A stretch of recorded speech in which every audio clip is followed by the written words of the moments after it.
On the drive home, Michael Richards and his wife Sandy are still reveling in the glow of a lavish company party thrown to celebrate the holidays and ring in the new year.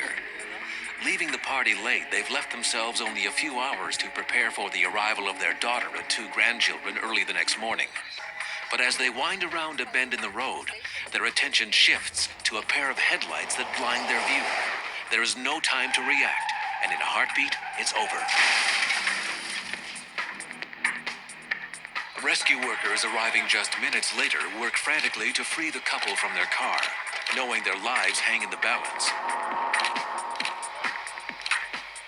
Barely clinging to life, Sandy and Michael are rushed to a nearby hospital.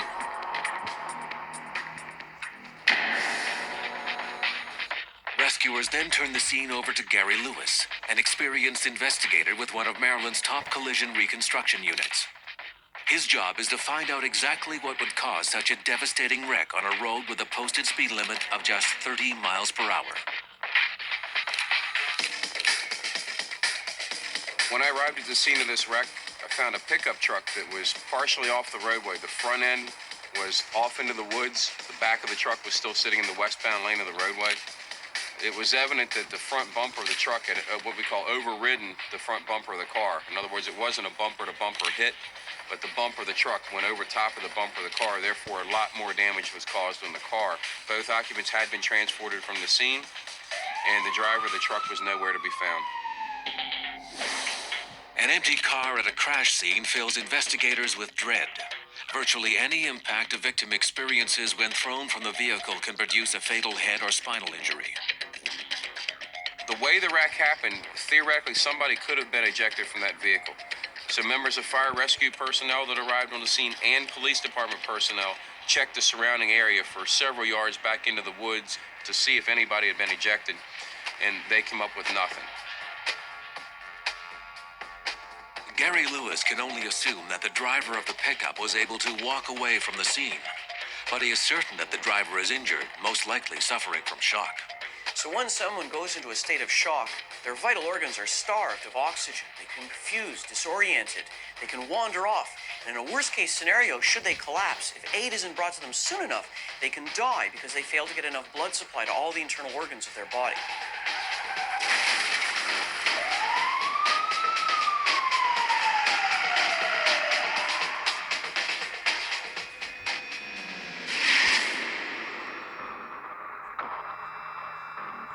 Working crashes almost always means working under the worst conditions. Nighttime, damp, wet, snow, rain, you name it, these guys are out doing it at night. Tonight it's a little cold, it's a little bit wet, there's crashes spread out all over the road and into the forest. We're out here in the middle of nowhere and we got a missing driver. This guy could have walked off to get help, could have walked off disoriented, and in some injuries set in later, and he may not make it out of the forest. Trying to recreate a crash from bits of debris and wreckage is always a monumental challenge. Despite that fact, Lewis needs to use what evidence remains to find out exactly what happened. Given the extent of their injuries, Lewis knows he may never get the chance to ask the Richards what they saw. The wreck's already happened when we get there, so we have to deal with from crash to final rest. So we have the post-crash energy, and we need to use that into some type of formula that's going to tell us what came into that wreck. The car had been traveling westbound, was hit and redirected back eastbound. And then knowing the weights, you can calculate what kind of energy it would take to redirect that car back in the other direction a certain distance. Based on that, I obtained an impact speed of the truck at a minimum of 46 miles an hour. Using detailed measurements and a survey of the damage, Lewis determines that the pickup truck was well over the speed limit of 30 miles per hour at impact. But evidence ripped into the asphalt has more to tell about the pickup's role in the crash. Well, Gary, you got night, the weather against you. What do you got in this one? This pickup truck was traveling down this direction. Apparently lost it on the curve. It came across the center of the road. Two vehicles impacted back here. We have gouge marks in the road, some scrape marks coming out to where this car ended up. And then the pickup truck rotates through the crash and ends up leaving these scrape marks to its position of final rest back here. Came over on the wrong side of the road on the curb, it looks like. Well, you got some to work with. Good luck to you. Gouges and scrape marks have clearly put the pickup truck in the wrong lane at the moment of impact, but that's only one factor in the crash. To determine if this was a criminal act, Lewis needs to know what would cause the driver to lose control. Why was there so much damage done to the Richards car? And how was anyone able to walk away from a scene of such destruction? Coming up, police begin a desperate search for the missing driver of the pickup. And later, a holiday celebration suddenly turns tragic for a middle-aged couple. Despite the heroic efforts of rescue workers to free them from their car and get them to the hospital, their work was in vain. Michael Richards is pronounced dead on arrival. His wife Sandy remains in critical condition. Inspector Gary Lewis has determined that their car actually went from traveling forward at 30 miles per hour to moving backwards in a fraction of a second. Unlike the driver of the pickup truck, the Richards experienced an almost instant change of direction that produced massive internal injuries. It's what police call a fatal Delta V. All right, Delta V, the change of velocity for a given crash, is really a way of rating the severity of any car crash. We know it takes place over a certain fixed period of time. What we're defining with the term Delta V, or change of speed, is how bad, the magnitude of that change over that little period of time. And that really leads us to an understanding of injury.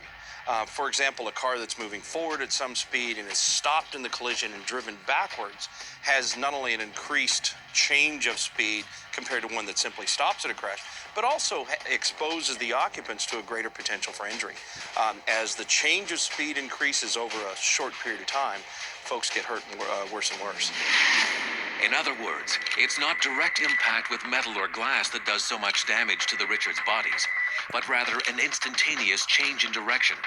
This sudden shift puts catastrophic force on the heart and other organs. Massive internal bleeding usually follows, and this leads directly to Michael Richards' death.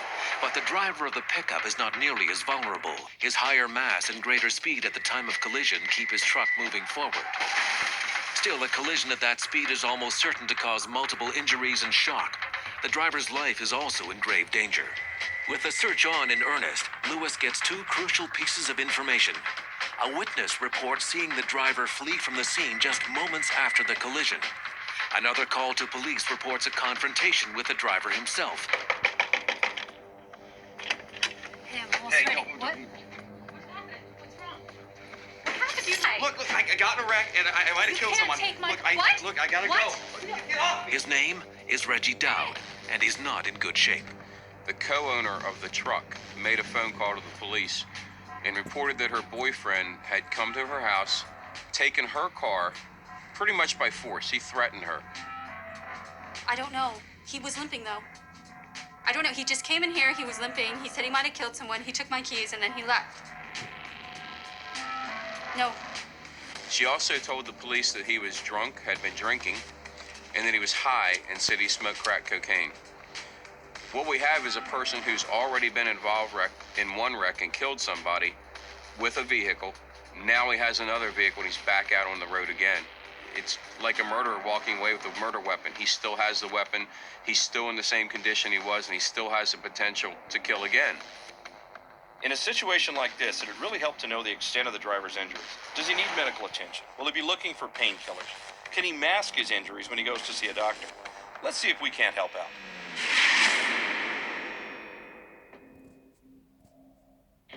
Thanks to the girlfriend, we know the driver's hurt. The question is, how bad? Well, we have ways of sorting that out.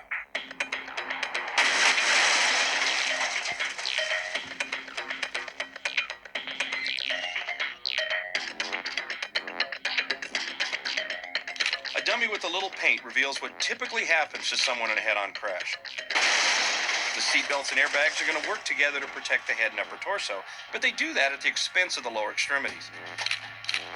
Knees and ankles are still going to be tangled up in the underside of the dash and the steering column. Look at that ankle. An injury like that, when you make contact with the floorboard or the brake pedal, it's going to hurt. If this dummy could talk, he'd probably be asking for more than aspirin.